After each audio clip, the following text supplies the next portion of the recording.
ইয়া ইলাহি ইয়া ইলাহি কবুল করো আমার বন্দেগী, আমার জীবন আমার মরণ, আমার জীবন আমার মরণ আমার জিন্দেগি। ইয়া ইলাহি কবুল করো আমার বন্দেগি, আমার জীবন আমার মরণ আমার জিন্দেগি। কথা বলেন ঠিক কিনা? আমার জীবনটা হতে হবে আল্লাহর, আমার মরণ হতে হবে আল্লাহর জন্য। আমি যা কিছু করব সব কিছুই হতে হবে আল্লাহর জন্য। আমি আর একজনের সামসামি করব সেটাও কি হতে হবে আল্লাহর জন্য? হ্যাঁ, চাঁদাবাজি করব সেটাও হবে আল্লাহর জন্য। মানুষের জমি দখল নেব এটাও হবে আল্লাহর জন্য। তাহলে কি হতে হবে? আমার জীবনটা সৎ পথে পরিচালনা করতে হবে। আর এই সৎ পথে পরিচালনা করলে আমার জীবনটা কার হয়ে যাবে? আল্লাহ। এখন আল্লাহর কাছে আমরা ফরিয়াদ করি, আল্লাহ আমার জীবনে যা যতটুকু ইবাদত করেছে এগুলো সবগুলো তুমি কি করে নাও? কবুল করে নাও। এরপরে আল্লাহ তাআলা বলেন লা শারীকা লাহু ওয়া বিযালিকা উমিরতু ওয়া আনা আউয়ালুল মুসলিমিন। আল্লাহ পাক রব্বুল আলামিন বলেন, যারা আত্মসমর্পণ করে আল্লাহর কাছে তাদের একটা মাত্র কথা কেবল হয়, তারা একটা বাক্যই বলতে থাকে, তার কোনো শরীক নেই, আমি তাই আদিষ্ট হয়েছি এবং আত্মসমর্পণকারীদের মধ্যে আমি প্রথম।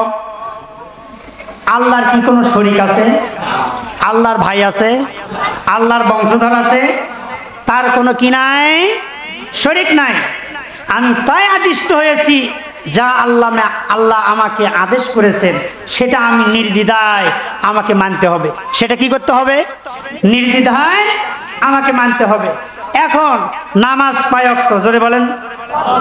5 ওয়াক্ত। এখন আপনি যদি বলেন যে নামাজ আল্লাহ দিছে 5 ওয়াক্ত, আমি 4 ওয়াক্ত পড়ি, সমস্যা নাই, হবে?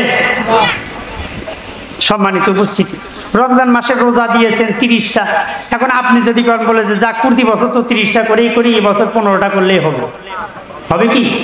হবে না। তাহলে আল্লাহ পাকের পক্ষ থেকে যেই বিধান এসেছে ওই বিধানটা আমাকে পূর্ণাঙ্গভাবে মানতে হবে। যদি ওই বিধান আমি পূর্ণাঙ্গভাবে মানতে পারি তবেই আমি মুসলমান বলে দাবি করতে পারব। এরপরে আল্লাহ তাআলা বলে আল-আখিল্লাহু ইয়াওমাইযিন বা'দুহুম লিবা'দিন আদুন ইল্লাল মুত্তাকিন। আল্লাহ পাক রব্বুল আলামিন বলেন, যারা আমি আল্লাহকে মানে না, যারা আমি আল্লাহর কাছে আত্মসমর্পণ করে না, তারা অন্য মানুষকে বন্ধু বানায়, অন্য মানুষকে তাদের নেতা বানায়, অন্য মানুষকে তাদের অভিভাবক বানায়। কিন্তু আল্লাহ পাক রব্বুল আলামিন ডাক দিয়ে বলতেছেন, শোনো বন্ধুবর্গ সেদিন একে অপরের শত্রু হবে। কোন দিন? কোন দিন? কিয়ামতের দিন। আপনি আজকে যাদেরকে মহব্বত করতেছেন, যাদেরকে ভালোবাসতেছেন, যাদের পিছনে আপনি সর্বদা স্লোগান দিচ্ছেন, এই সমস্ত বন্ধুবর্গ কিয়ামতের ময়দানে আপনাকে আর পরিচয় দেবে না। বন্ধুবর্গ তো দূরের কথা, বিশ্বনবী সাল্লাল্লাহু আলাইহি সাল্লাম বলেন সেদিন নিজের মা তার সন্তানকে কি করবে না? পরিচয় দেবে না। এরপরে আল্লাহ তাআলা বলেন ইয়া ইবাদি লা খাউফুন আলাইকুমুল ইয়াওমা ওয়ালা আনতুম তাহজানুন। আল্লাহ পাক রব্বুল আলামিন বলেন, হে আমার বান্দাগণ, আজ তোমাদের কোনো ভয় নাই এবং তোমরা দুঃখিত হবে না। কেন দুঃখিত হবে না? কারণ হলো তোমরা দুনিয়ার জমিনে চলতে গিয়ে তোমরা আমি আল্লাহকে রব মানার কারণে, আমি আল্লাহকে আল্লাহ বলে স্বীকৃতি দেওয়ার কারণে তোমাদেরকে জালেমেরা অনেকভাবে অন্যায়ভাবে তোমাদের উপরে জুলুম করেছে। কথা বলেন ঠিক কিনা? অন্যায়ভাবে তোমাদেরকে মারধর করেছে, অন্যায়ভাবে তোমাদের বাড়িঘর ভেঙে দিয়েছে, অন্যায়ভাবে তোমাদের উপরে জুলুম করেছে, অন্যায়ভাবে তোমাদের উপরে নির্যাতন করেছে, অন্যায়ভাবে তোমাদেরকে মামলা মোকদ্দমা দিয়ে বছরের পরে বছর তোমাদেরকে হয়রানি করেছে। কথা বলেন ঠিক কিনা? আল্লাহ পাক ওই সমস্ত ফাকাদ ক্বালাল্লাহু তাআলা ফি কালামিহিল মাজিদ ওয়া ফিহি ফুরকানিহিল হামিদ। আউযু বিল্লাহি মিনাশ শাইতানির রাজিম। বিসমিল্লাহির রাহমানির রাহিম। ইন্নাল মুসলিমিনা ওয়াল মুসলিমাতি ওয়াল মুমিনিনা ওয়াল মুমিনাত ওয়াল قانتين والقانتات والصادقين والصادقات والصابرين والصابرات والخاشعين والخاشعات والمتصدقين والمتصدقات والصائمين والصائمات والحافظين فروجهم والحافظات والذاكرين الله كثيرا والذاكرات أعد الله لهم مغفرة وأجرا عظيما.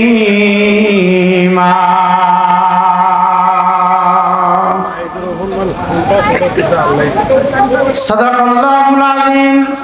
وعن سداد بن عوس رضي الله تعالى عنه قال قال رسول الله صلى الله عليه وسلم الكيس من دان نفسه وعمل لما بعد الموت والعاجل من أتبع نفسه هواه وتمنى على الله. إن الله وملائكته يصلون على النبي يا أيها الذين آمنوا صلوا عليه وسلموا تسليما. সকলে দরুদ ইব্রাহিম পড়ি। اللهم صل على محمد وعلى آل محمد كما صليت على إبراهيم وعلى آل إبراهيم إنك حميد مجيد. اللهم بارك على محمد وعلى آل محمد كما باركت على إبراهيم وعلى آل إبراهيم إنك حميد مجيد. আর কত চাও শহীদ খোদা, আর কত ক্রন্দন, আসবে কবে এই জমিনে তোমারি শাসন, আসবে কবে এই জমিনে তোমারি শাসন। কত মায়ের বুক যে খালি চোখে শুধুই জল হারিয়ে তার বুকের মানিক হয়েছে পাগল দয়াময়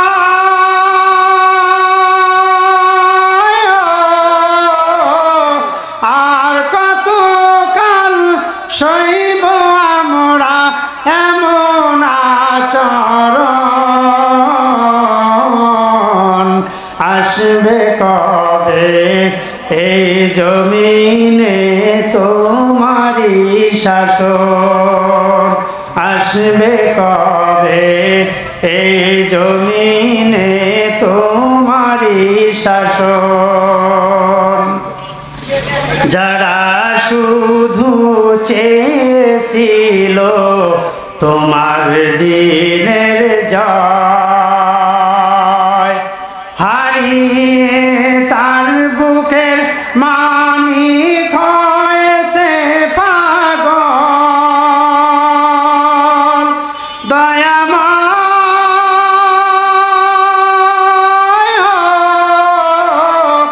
আর কতকাল দিব আমরা এমনি জীবন আসবে কবে এই জমিনে তোমারি শাসন আসবে কবে এই জমিনে তোমারি শাসন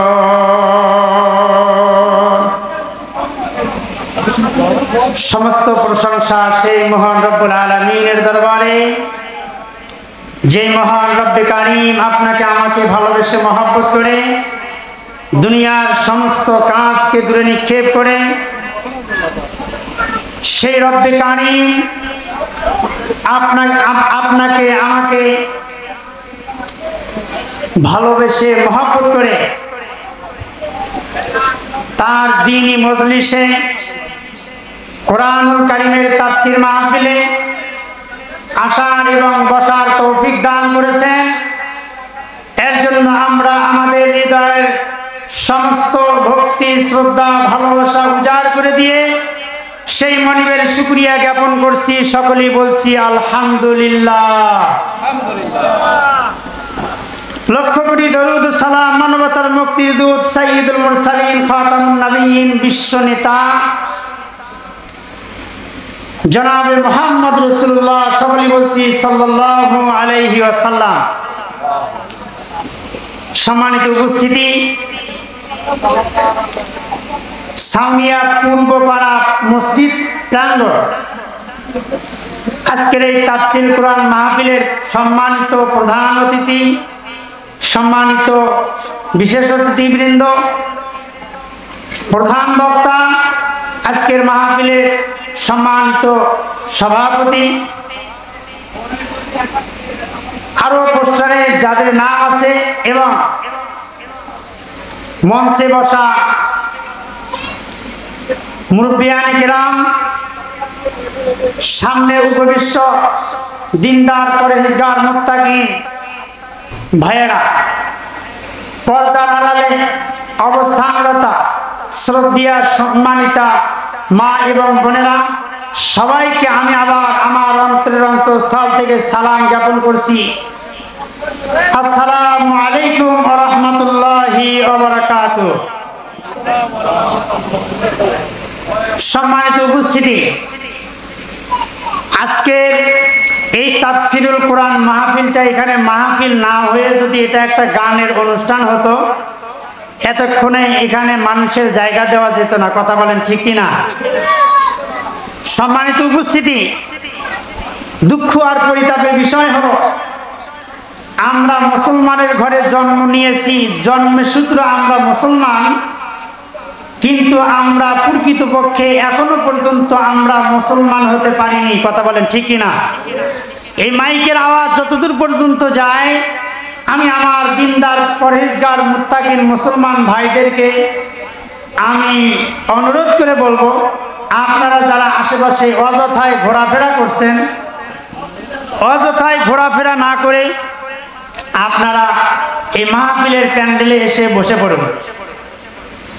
আর যদি আপনাদের এখানে বসতে সমস্যা মনে হয় তাহলে আপনারা এখান থেকে সাইটে গ্যাঞ্জাম না করে আপনারা আপনাদের বাসায় চলে যান। তার মানে এটাই প্রমাণ হবে যে আমরা কোরআনকে কতটুকু ভালোবাসি আর শয়তানকে আমরা কতটুকু ভালোবাসি। সম্মানিত উপস্থিতি, এখনো পর্যন্ত বাইরে যারা আমরা ঘোরাফেরা করতেছি, দোকানের আশেপাশে, মেলায় গিয়ে আড্ডা দিচ্ছি, আমি আবারও আপনাদেরকে অনুরোধ করব আপনারা অতি দ্রুত এসে মাহফিলের প্যান্ডেলে বসে পড়ুন। আজকের মাহফিলের প্রধান বক্তা যিনি আমাদের গাইবান্ধা জেলার অহংকার, আমরা আসলে ওনাকে সবসময় আমরা দ্বিতীয় বক্তার আলোচনা করতেই আমরা শুনেছি, প্রধান বক্তার আলোচনা ওইভাবে আমরা ওনাকে করতেও দেই নাই। এই জায়গায় আমরা ওনার সম্পর্কে আমরা অতটা জানিও না। আসলে দ্বিতীয় বক্তা যারা হয় তাদের আলোচনা করার টাইম তেমন একটা থাকে না। এই জন্য আমি মনে করি ভাই আজকে প্রাণ খুলে প্রাণ উজাড় করে আপনাদেরকে কোরআনুল কারীমের তাফসীর শোনাবেন। আপনারা বাইরে ঘোরাফেরা না করে এই মাহফিলের প্যান্ডেলে এসে বসে পড়ুন।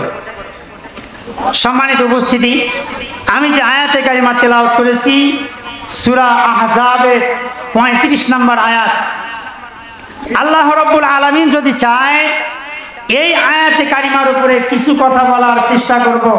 আমা তৌফিকি ইল্লা বিল্লাহ। সম্মানিত উপস্থিতি, আমাদের বর্তমান এমন একটা সময় চলতেছে, আমরা বর্তমান এমন একটা সময়ে বসবাস করতেছি যে এক স্বৈরাচার বিদায় নিয়ে চলে গেছে, নতুন করে আবারও স্বৈরাচার গঠন করার জন্য তারা বিভিন্ন রকমের ষড়যন্ত্র চলতেছে। কথা বলেন ঠিক কিনা? সম্মানিত উপস্থিতি, সহজ ভাষায় একটা মিসাল দিয়ে একটা কথা বলি। আমরা জানি যারা মুফতি আমির হামজার সুরে যারা কথা বলে তাদেরকে বলা হয় দ্বিতীয় আমির হামজা। কথা বলেন ঠিক কিনা? আবার যারা এমন বক্তাও বাংলাদেশে আছে যে আল্লামা শহীদ আল্লামা দিলওয়ার হোসেন সাইদির কণ্ঠে যারা কথা বলেন তাদেরকে বলা হয় দ্বিতীয় সাইদি। কথা বলেন ঠিক কিনা? তো একজনের সুরে যদি আর একজন কথা বললে সে যদি দ্বিতীয় ব্যক্তি হয়, তাহলে বিগত 17 বছরের স্বৈরাচার যেই সুরে কথা বলেছিল এখনো কিছু মানুষ সেই সুরে কথা বলে। বলুন তো দেখি, যদি কোনো ব্যক্তি স্বৈরাচারের সুরে কথা বলে সে কি স্বৈরাচার হবে না? অবশ্যই সেও স্বৈরাচার হবে, অর্থাৎ দ্বিতীয় স্বৈরাচার। সম্মানিত উপস্থিতি, সবচেয়ে বড় কথা হলো দুঃখ আর পরিতাপের বিষয়। আমরা জানি বিশ্বনবী জনাবে মুহাম্মদ রাসূলুল্লাহ সাল্লাল্লাহু আলাইহি সাল্লামের কাছে সর্বপ্রথম যখন আল্লাহ পাকের ওহী নাজিল হয়, তিনি যখন নবুয়তি পান, এই নবুয়ত পাওয়ার পরে সর্বপ্রথম যে লোকটা বাধা দিয়েছিল তিনি আর কেউ নন, তিনি হলেন আবু লাহাব। তিনি কে? জোরে বলেন। আবু লাহাব। আরে মুসলমান সংখ্যায় সব সময় কম না বেশি? কথা বলেন। মুসলমান সব সময় সংখ্যায় কম, কিন্তু মুসলমানের হুঙ্কার সবচাইতে কম না বেশি? মুসলমানের আওয়াজ কম না বেশি? তাহলে আমরা এখানে মানুষ গুটি কয়েকজন দেখলেও কিন্তু আমাদের ইমানের আওয়াজ এমন ভাবে দিতে হবে। আমরা এখন এখানে যারা আছি আমরা 100 জনে 1000 জনের কাজ করব, পারবো তো ইনশাআল্লাহ? সম্মানিত উপস্থিতি, তো প্রথম বাধা দিয়েছিল আবু লাহাব। এরপরে যখন আবু লাহাব বাধা দিয়ে যখন পারল না, এখন আবু জাহেলে আবু লাহাবের উত্তরসূরি কি আর নাই? এখন আবু লাহাবের উত্তরসূরিরা তাদেরকে লেগে দিল যে আমার দ্বারাই তো সম্ভব হলো না, এখন দায়িত্বটা আমি আরেকজনের কাঁধে দিতে চাই। সেটা হলো পরবর্তীতে বাধাগ্রস্ত করলো কোরআনকে এবং মুহাম্মদ সাল্লাল্লাহু আলাইহি সাল্লামকে। তিনি হলেন আবু জেহেল। নাম কি বললাম? আবু জেহেল। প্রথমে বাধা দিয়েছিল কে? আবু লাহাব। পরে বাধা দিল কে? আবু জেহেল। সম্মানিত উপস্থিতি, আজও আমরা লক্ষ্য করি বিগত 17 বছরে আবু লাহাবের বংশধরেরা বাধা দিয়েছিল, বর্তমান আবু জেহেলের বংশধরেরা কোরআনের মাহফিলে বাধাগ্রস্ত করে। কথা বলেন ঠিক কিনা? তাহলে আবু লাহাব চলে গেছে কিন্তু আবু জেহেলকে এখন রেখে গেছে। কথা বলেন ঠিক কিনা? কিন্তু বলুন তো দেখি, আবু জেহেলের মতো কাফের মুশরিক বেঈমানদের জন্য, এদেরকে শায়েস্তা করার জন্য বড় কোনো লিডারের প্রয়োজন ছিল না, বড় কোনো মুসলমানের প্রয়োজন ছিল না। আবু জেহেলকে শায়েস্তা করার জন্য আল্লাহ পাক 2 জন মাত্র বাচ্চাকেই আল্লাহ সিলেক্ট করেছিলেন। কথা বলেন ঠিক কিনা? তো সম্মানিত উপস্থিতি, এই জন্য আসুন আমরা কোরআনুল মাহফিলে আমরা সুশৃঙ্খলভাবে এই কোরআনের ময়দানে এসে বসে পড়ি। এতে আল্লাহ পাক আমাদের উপর সন্তুষ্ট হবেন ইনশাআল্লাহ। সম্মানিত উপস্থিতি, আমি যে আয়াতে কারিমা তেলাওয়াত করেছি, এই আয়াতে কারিমাটি নাজিল হওয়ার কারণ হলো উম্মুল মুমিনিন উম্মে সালামা রাদিয়াল্লাহু তাআলা আনহা হযরত রাসূল আকরাম সাল্লাল্লাহু আলাইহি ওয়াসাল্লামের স্ত্রী। তিনি একদিন রাসূল আকরাম সাল্লাল্লাহু আলাইহি ওয়াসাল্লামকে জিজ্ঞাসা করলেন, ইয়া রাসূলুল্লাহ সাল্লাল্লাহু আলাইহি ওয়াসাল্লাম, আল্লাহ পাক শুধু কোরআনুল কারিমে পুরুষদের কথা বলেছেন, আর আমরা মহিলা আমরা কি অপরাধ করলাম যে আমাদের কথা আল্লাহ কোরআনে কেন বলেন নাই? সুবহানাল্লাহ বলেন।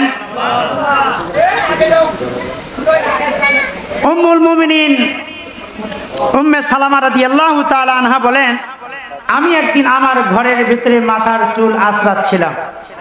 এমত অবস্থায় আমি বিশ্বনবী সাল্লাল্লাহু আলাইহি ওয়াসাল্লামের কণ্ঠস্বর শুনতে পেলাম। তার কণ্ঠস্বর আমার কানে ভেসে আসলো। আমার কানে যখন তার কণ্ঠস্বর ভেসে আসলো, আমি আমার মাথার চুল আঁচড়ানো বন্ধ করে আমি বিশ্বনবীজির কথাগুলো মন দিয়ে শ্রবণ করতে লাগলাম। যখন আমি শুনতে লাগলাম তখন তিনি পাঠ করছিলেন, ইন্নাল মুসলিমিনা ওয়াল মুসলিমাতি ওয়াল মুমিনিনা ওয়াল মুমিনাত। এইভাবে আয়াতে কারিমাগুলো তেলাওয়াত করতেছিলেন। বলেন সুবহানাল্লাহ। সম্মানিত উপস্থিতি, আমি যে আয়াতে কারিমাটি তেলাওয়াত করেছি, এই আয়াতে কারিমাটি আল্লাহ পাক রব্বুল আলামিন এই আয়াতের মধ্যে 10টি গুণের কথা বলেছে। যদি কোনো পুরুষ এবং নারী যাদের মধ্যে এই 10টি গুণ থাকবে, আল্লাহ পাক রব্বুল আলামিন বলেন এদের জন্য আমি প্রস্তুত রাখব আমার বিশাল জান্নাত। বলেন সুবহানাল্লাহ। সম্মানিত উপস্থিতি, তো 1 নাম্বার গুণ হলো আল্লাহ পাক রব্বুল আলামিন বলেন, ইন্নাল মুসলিমিনা ওয়াল মুসলিমাত। 1 নাম্বার গুণ হলো আত্মসমর্পণকারী পুরুষ এবং নারী।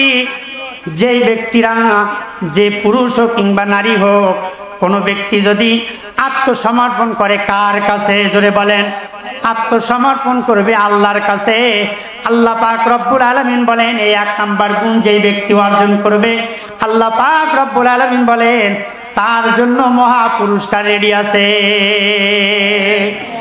2 নাম্বার হলো আল্লাহ পাক রব্বুল আলামিন বলেন ঈমান আনয়নকারী পুরুষ এবং নারী।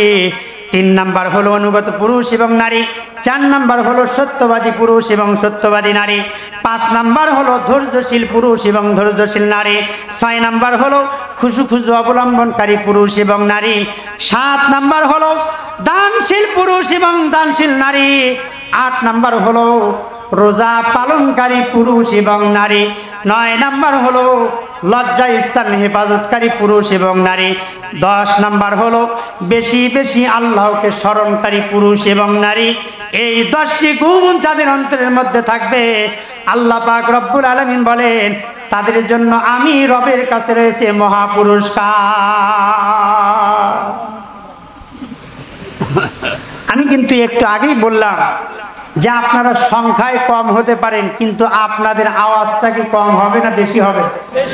আমার মনে হয় আপনারা যে কয়েকজনই আছেন একটু সামনাসামনি, আমার সামনাসামনি যদি বসেন তাহলে মনে হয় ইনশাল্লাহ ভালো হয়। আপনারা এই পাশে থেকে উঠে একটু সামনের দিকে আসেন, একটু এই পাশে আসেন। সম্মানিত উপস্থিতি, তাহলে আল্লাহ পাক রব্বুল আলামিন 10টি গুণের কথা বললেন। এই 10টি গুণের 1 নম্বর গুণ হলো আত্মসমর্পণকারী পুরুষ এবং নারী। এখন বলুন তো দেখি, আমরা যারা মুসলমান দাবি করি, আর আমাদের যেই কর্ম, এই কর্মর সাথে কি আমরা মুসলমান হইতে পারছি কিনা একটু যদি আমরা আমাদের অন্তর দিয়ে কথাগুলো শ্রবণ করি এবং আমাদের অন্তর দিয়ে যদি চিন্তা ভাবনা করি তাহলে আমরা বুঝতে পারবো। কথা বলেন ঠিক কিনা? সম্মানিত উপস্থিতি, তাহলে আত্মসমর্পণকারী পুরুষ এবং নারী কারা? এখন বলুন তো দেখি, যারা আল্লাহর কাছে আত্মসমর্পণ করে তারা কি বাতিলের কাছে আত্মসমর্পণ করতে পারে?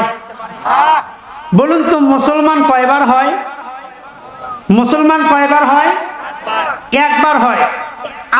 আমি যখন ছোট ছিলাম, এই ছোটবেলায় আমাদের খতনা কয়বার হয়েছে?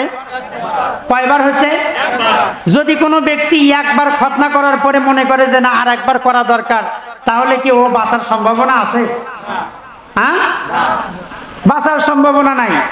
সুতরাং আত্মসমর্পণ করতে হবে আল্লাহর কাছে।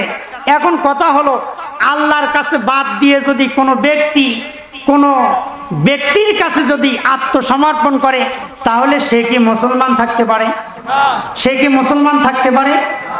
যে ব্যক্তি মুসলমান হবে, যে ব্যক্তি মুসলমান হিসেবে দাবি করবে, যে ব্যক্তি মুসলমানের পরিচয় দিবে, ওই ব্যক্তি কখনো বাতিলের কাছে আত্মসমর্পণ করতে পারে না। সম্মানিত উপস্থিতি, আল্লাহ পাক সেই কথাটাই বলতেছেন যে আত্মসমর্পণকারী পুরুষ কারা, আত্মসমর্পণকারী নারী কারা। আল্লাহ পাক রব্বুল আলামিন বলেন, ওয়ানিবু ইলা রাব্বিকুম ওয়াসলিমু লাহু মিন ক্বাবলি আইয়াতিয়াকুমুল আযাবু সুম্মা লা তুনসারুন।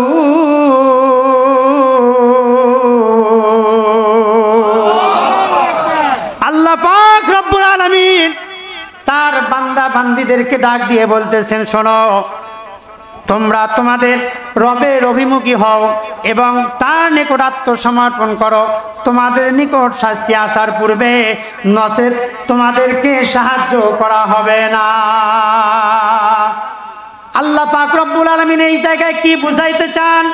আল্লাহ পাক রব্বুল আলামিন তার বান্দাদেরকে ডাক দিয়ে বলেন, বান্দা, তোমরা আমি আল্লাহর কাছে আত্মসমর্পণ করো। তোমরা যদি আমি আল্লাহর কাছে আত্মসমর্পণ করতে পারো, দুনিয়ার কোনো বাতিল শক্তি, দুনিয়ার কোনো পরাশক্তি, দুনিয়ার কোনো দাদা বাবুর কোনো শক্তি তোমাদেরকে পরাজিত করতে পারবে না। এই জন্য আত্মসমর্পণ করতে হবে কার কাছে? জোরে বলেন, কার কাছে? আল্লাহর কাছে আত্মসমর্পণ করতে হবে। দুনিয়ার কোনো দাদা বাবুর কাছে আত্মসমর্পণ করা যাবে না, দুনিয়ার কোনো বুলেট ভয় করা যাবে না, দুনিয়ার কোনো চান্দাবাজকে ভয় করা যাবে না, দুনিয়ার কোনো নেতা নেত্রীকে ভয় করা যাবে না। কেবলমাত্র শুধুমাত্র ভয় করতে হবে কাকে? আল্লাহ পাক রব্বুল আলামিন বলেন, এরপরে আয়াত আল্লাহ তাআলা বলতেছেন, কুল ইন্না সালাতি ওয়া নুসুকি ওয়া মাহইয়ায়া ওয়া মামাতি লিল্লাহি রাব্বিল আলামিন।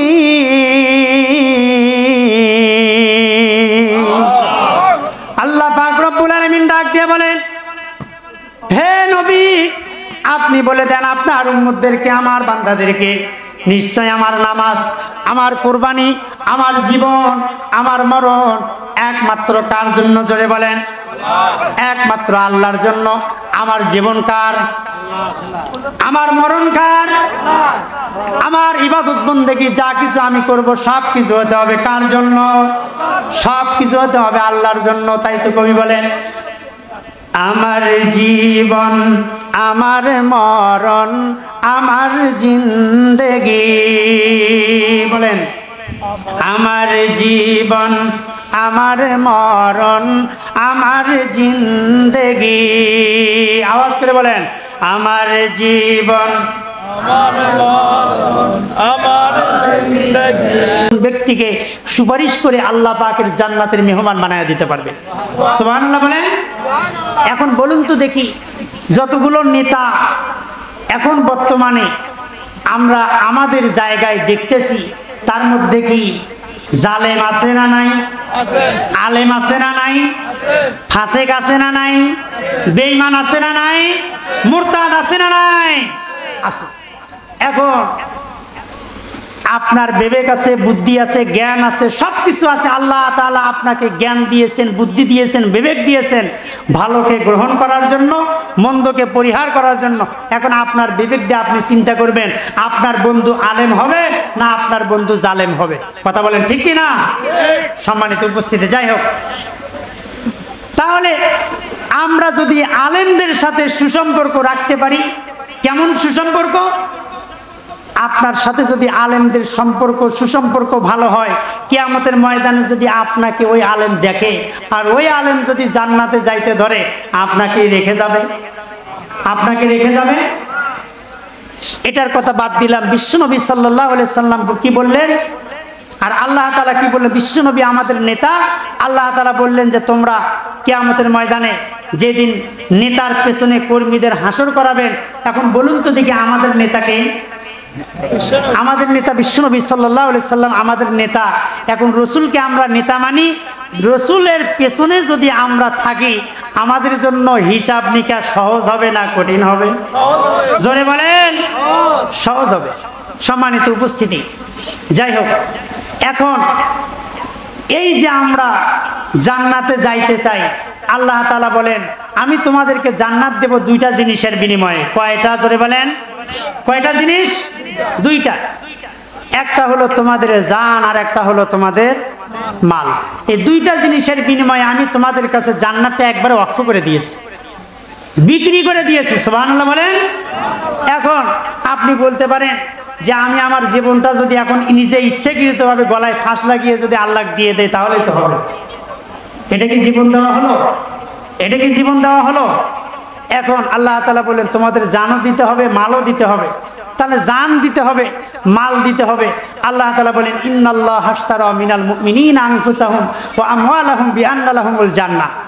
আমি তোমাদেরকে তোমাদের জান এবং মালের বিনিময়ে আমি তোমাদের কাছে জান্নাতটা আমি বিক্রি করে দিয়েছি। বলেন সুবহানাল্লাহ। হযরত আবু বকর সিদ্দিক রাদিয়াল্লাহু তাআলা আনহুর নাম শুনছেন তো? জানি না? ইসলামের কততম খলিফা?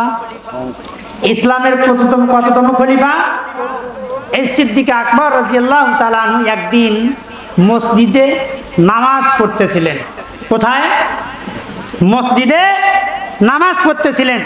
নামাজরত অবস্থায় উনি খুব কান্নাকাটি করতেছিলেন। পাশে আরেকজন সাহাবী ছিল। সাহাবী দেখলো যে আবু বকর আজকে যেমন করে কান্নাকাটি করতেছে, তো এইরকম তো কোনোদিন তাকে নামাজের মধ্যে কান্নাকাটি করতে দেখি নাই। তখন সাহাবী বললেন, কিছু না বলে চুপ করে বসে থাকলেন। যখন নামাজ শেষ হয়ে গেল ডাক দিয়ে বললেন, ভাই আবু বকর, আপনাকে একটা প্রশ্ন করব। তখন বলেন, হ্যাঁ বলেন। যে এতদিন পর্যন্ত কোনোদিন আপনাকে নামাজের মধ্যে এইভাবে ক্রন্দন করতে দেখিনি, আজকে আপনি যেইভাবে কান্নাকাটি করলেন। তখন বললেন যে ভাই, আমি কোরআনুল কারীমের একটি মাত্র আয়াতের কথা মনে করে আমি কান্নাকাটি করতেছি। সুবহানাল্লাহ বলেন, সুবহানাল্লাহ। কোরআনুল কারীমের একটি মাত্র আয়াতের কথা মনে করে আমি কান্নাকাটি করতেছি। তখন বললেন যে আচ্ছা ভাই বলেন তো দেখি তাহলে কোন আয়াত? আবু বকর সিদ্দিক রাদিয়াল্লাহু তাআলা আনহু সঙ্গে সঙ্গে এই সূরা তাওবার এই আয়াতে কারিমাতে তিলাওয়াত করে ওই সাহাবীকে শোনালেন, ইন্নাল্লাহা আশতারা মিনাল মুমিনিনা আনফুসাহুম ওয়া আমওয়ালাহুম বিআন্না লাহুমুল জান্নাহ। আল্লাহ পাক রব্বুল আলামিন এই আয়াতে কারিমা যে নাজিল করেছেন আর আমি এই কথাগুলো মনে করে আমি কান্না করতেছি। সাহাবী তখন বললেন যে ভাই এই আয়াতে কারিমা তো আমাদের জন্য হলো সুসংবাদের আয়াত। আল্লাহ পাক তো এখানে আমাদের সাথে ব্যবসা করবেন সেই কথা বলেছেন। আল্লাহ পাক এখানে আমাদের কাছ থেকে কেনা বেচা করেছেন, আমাদের কাছ থেকে আমাদের জান এবং মাল নিয়েছেন, আর তিনি আমাদেরকে জান্নাত দিয়েছেন, এই কথা তো বলেছেন। এটা তো আমাদের জন্য সুসংবাদ।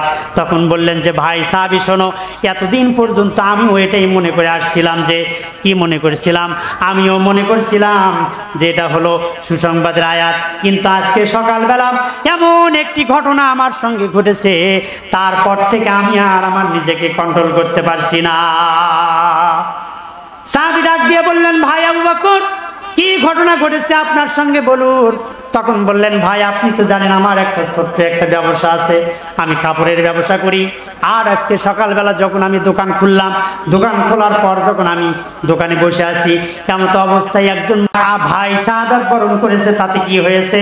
তোমার চিন্তা চেতনায় এমন চিন্তা থাকতে হবে যে তাম দুনিয়ার সমস্ত মুসলমানরাও যদি শহীদ হয়ে যায়, কিন্তু আল্লাহর কালিমার পতাকা তুলে ধরার জন্য আমি আব্দুল্লাহ এখনো বেঁচে আছি।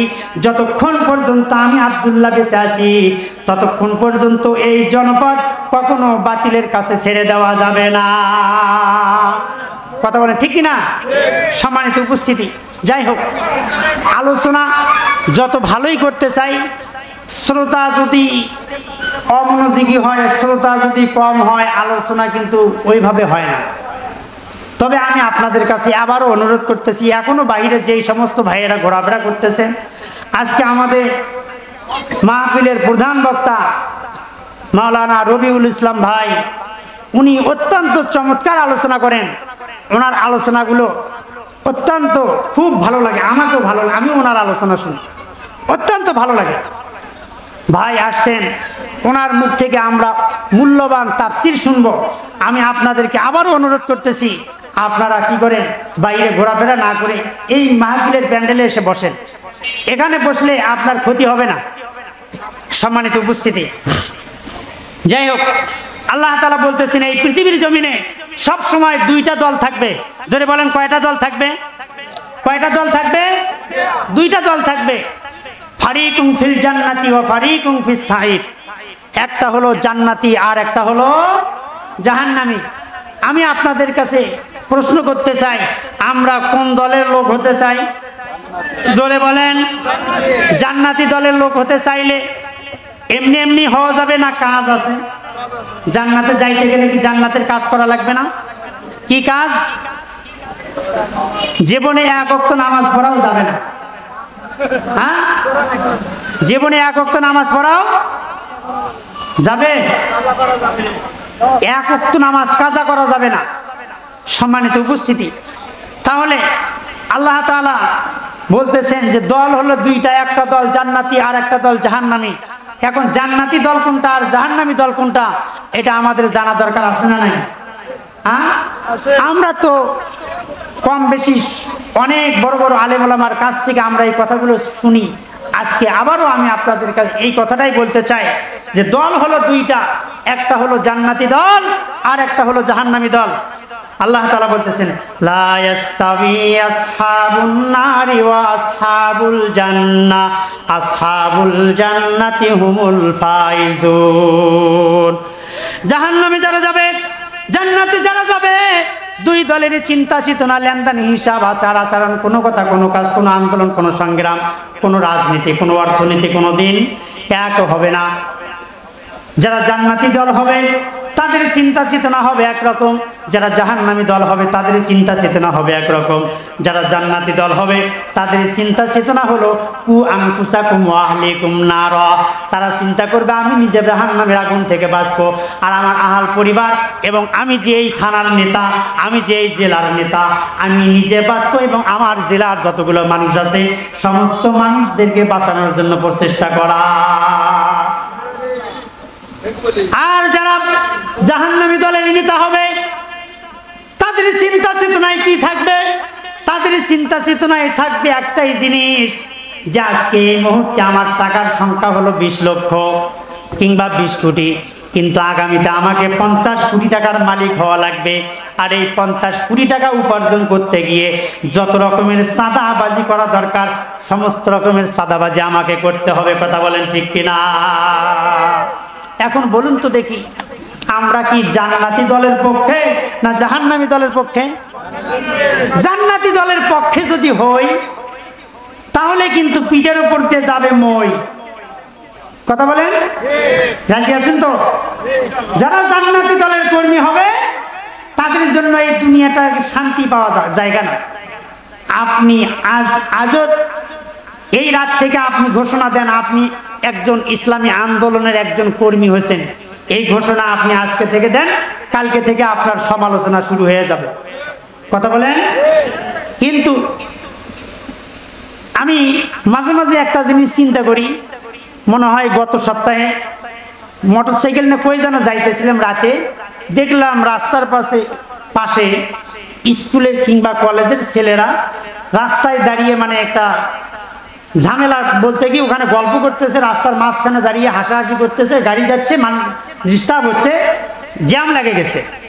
তা আমি এখন চিন্তা করলাম তাও মানুষ এদেরকে কিছু বলে না। আমার সঙ্গে আর এক হুজুর ছিল, আমি এখন জিজ্ঞেস করলাম যে আচ্ছা ভাই, এই জায়গায় যদি এই স্কুলের ছাত্রগুলো না হয়ে যদি আমাদের মাদ্রাসার যদি এখানে 3টা বাচ্চা যদি এরকম করতো তাহলে এতক্ষণ কি হতো? আপনারাই বলেন তো, তাহলে কি বলতো? এই মাদ্রাসার ছেলেগুলো বিয়ারের মধ্যে কোনো কিছুই নাই। কথা বলেন ঠিক কিনা? সম্মানিত উপস্থিতি, তাহলে ওরা যে এত খারাপ কাজ করতেছে ওদের কিন্তু কোনো দোষ হয় না। কিন্তু আপনি যখনই ভালো একটা কাজ করতে যাবেন, ভালো কাজ করবেন, তখনই দেখবেন যে আপনার সমালোচনা শুরু হয়ে গেছে। আর যখনই মনে করবেন যে আপনার সমালোচনা শুরু হয়ে গেছে তখনই বুঝবেন যে আপনার ইবাদত আল্লাহ কবুল করতে শুরু করছে। কথা বলে ঠিক কিনা? আপনার যতদিন পর্যন্ত সমালোচনা হবে না ততদিন পর্যন্ত বুঝবেন যে আপনি এখনো মুসলমানের কাতারে পড়েন না। আপনি যখন আপনার সমালোচনা শুরু হবে, সমাজের মানুষ আপনাকে বিভিন্ন রকমের কথা বলবে যে অমুক হয়েছে, এই হয়েছে, সে হয়েছে, এই রকমের কথা যখন আপনাকে বলা শুরু করবে তখন বুঝবেন যে আপনার ইবাদতটা আল্লাহ তাআলা ধীরে ধীরে কবুলের দিকে নিয়ে যাচ্ছে। কথা বলেন ঠিক কিনা? এই জন্য আমরা কার ইবাদত করব? কার আন্দোলন করব? কার নেতা মানব? কাকে? বিশ্ব নবী সাল্লাল্লাহু আলাইহি ওয়াসাল্লামকে। সম্মানিত উপস্থিতি, এরপরে আসি, আল্লাহ তাআলা বলতেছেন যে জান্নাতে যারা যাবে, এই জান্নাতে যাওয়ার সময় প্রতি আল্লাহ তাআলা দলে দলে হিসাব নেবে। কিভাবে? দলে দলে হিসাব নেবে। জান্নাতীদের দল আলাদা হবে, জাহান্নামীদের দল আলাদা হবে। কেন, কখন হবে? হিসাব নেওয়ার পরে যখন জাহান্নামের দিকে যাইতে যাবে জাহান্নামীরা, জান্নাতীরা যখন জান্নাতের দিকে যাইতে ধরবে তখন লিডার যারা থাকবে, বর্তমান কি আমাদের সমাজে কোনো লিডার আছে না? লিডার আছে না? এই সমস্ত লিডারদেরকে আগে রাখবে। লিডারদেরকে কোথায় রাখবে? সামনে রাখবে। আল্লাহ তাআলা বলতেছেন ইয়াউমা নাদউ কুল্লা উনাসিম বিইমামিহিম ফামান উতিয়া কিতাবাহু বিয়ামিনিহি ফাউলাইকা ইয়াকরাউনা কিতাবাহুম ওয়ালা ইযলামুনা ফাতিলা। আল্লাহ পাক রব্বুল আলামিন বলেন কিয়ামতের ময়দানে যেই দিন নেতার পেছনে কর্মীদের হাসর করাবেন আল্লাহ, ওই দিন নেতা থাকবে সবার সামনে, কর্মীরা থাকবে তার পেছনে। ইসলামী আন্দোলনের নেতা যারা হবে আর ওই নেতারা যাবে জান্নাতে, আর ইসলামী আন্দোলনের কর্মী যারা হবে ওই নেতার পেছনে তারাও যাবে কোথায়? আর অন্য পথের নেতা যারা হবে, বাতিল পথের নেতা যারা হবে তাদের কি হবে? আল্লাহ তাআলা বলতেছেন শোনো, বাতিল পথের নেতা যারা হবে তারা বলবে ওয়াকালু রব্বানা ইন্না আতানা সাদাতানা ওয়া কুবারানা ফাআদাল্লুনা সাবিলা। আল্লাহ তাআলা বলেন বাতিল পথের নেতা যারা হবে তারা তাদের নেতাদেরকে ডেকে ডেকে বলবো, ও লিডার তুমি কোথায় যাচ্ছ? দুনিয়াতে তো তোমার কথা মতোই তো আমি সাদাবাজি করেছি, তোমার কথা মতোই তো আমি অমুকের জমি দখল করে দিয়েছি, তোমার কথা মতোই তো আমি অমুকের দোকান বা ব্যবসা বন্ধ করে দিয়েছি, তোমার কথা মতোই তো আমি অমুকের নামে অনেকগুলো মামলা দিয়েছি, তোমার কথা মতোই তো আমি আমার জীবন সাজাইছি, তুমি আমাকে যা বলছো আমি তাই শুনেছি, আজকে তুমি কোথায় যাচ্ছ? আমাকে এমন করে তুমি সঙ্গে নিয়ে জাহান্নামে যাচ্ছ কেন? তখন ওই লিডার ডাক দিয়ে বলবে যে শোনো, তুমি আমার উপরে, আমার কাঁধের উপরে কেন কেন দোষ চাপাচ্ছ? فقال الشيطان لما قضي الأمر إن الله وعدكم وعد الحق ووعدتكم فأخلفتكم وما كان لي عليكم من سلطان إلا أن دعوتكم فاستجبتم لي فلا تلوموني ولوموا أنفسكم ما أنا بمصرخكم وما أنتم بمصرخي إني كفرت بما أشركتمون من قبل إن الظالمين لهم عذاب أليم আল্লাহ পাক রব্বুল আলামিন এখানে শয়তানের কথা বলেছেন। এখন আমার প্রশ্ন হলো, শয়তান কি শুধুমাত্র জিনদের মধ্যেও আছে না মানুষের মধ্যেও আছে? শয়তান কি মানুষের মধ্যে নাই? মানুষের মধ্যেও শয়তান আছে।